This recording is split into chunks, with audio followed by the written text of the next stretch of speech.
So in this video, I'm going to be covering some extra details that weren't shown during the event or were kind of confusing. And make sure to subscribe to the channel if you're not, because then you will get your news faster, and faster is better. First, the console itself. The size is absolutely gigantic and it can be placed on its side as well. Here's a picture that shows you the real scale of this thing compared to some other consoles, as well as Sony Interactive Entertainment President and CEO Jim Ryan said about it that we kind of felt that it would be nice to provide a design that would really grace most living areas. So they wanted to be more of a fancy ornament that looks nice by itself rather than a functional box that you can place to the side like the Xbox Series X. If the PS5 digital edition is anything like what we saw with the digital Xbox One S version, then we can almost guarantee that at least 50 or more will be taken off of the total price of the console without that disc drive. Now, there's no word on the actual pricing, but on the digital edition, Jim Ryan also said that many of our consumers are purchasing solely digital these days. We thought that we would do what we typically try and do and just offer choice. This being said by and about a company that famously refused crossplay or cross-platform progression until the outcry became too much for it to ignore. The Spider-Man Miles Morales standalone game is exactly that, a standalone game. Kind of like how they did Uncharted, Lost Legacy, or Infamous First Light. It's being used as a way to expand on the story of the 2018 Marvel Spider-Man game, as well as bridge into the next generation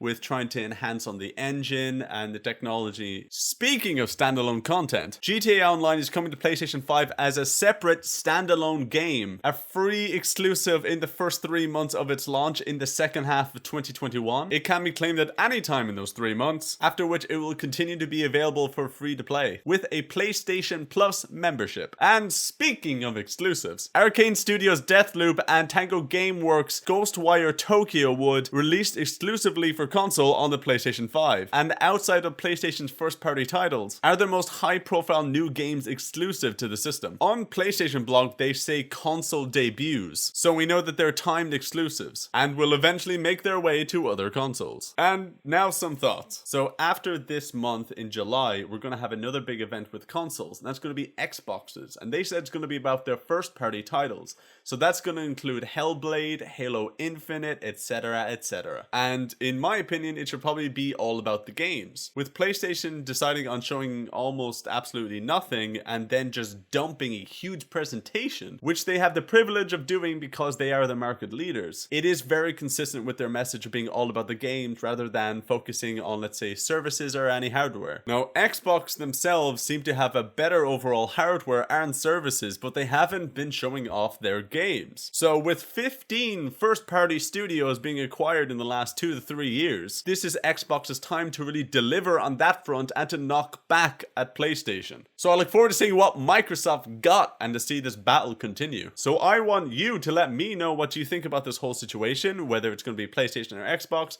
or just what did you think of the whole PS5 reveal event in general. And please subscribe to the channel if you would like to enjoy more videos like this or to just have your news fast. And of course, as always, let me know any advice or feedback down in the comments below, and also you can go into the description, you'll find links to my socials, because the more you tell me, the more I can learn about all of this and how I can continue going forward. And of course, make sure to stay safe and stay aware. Goodbye.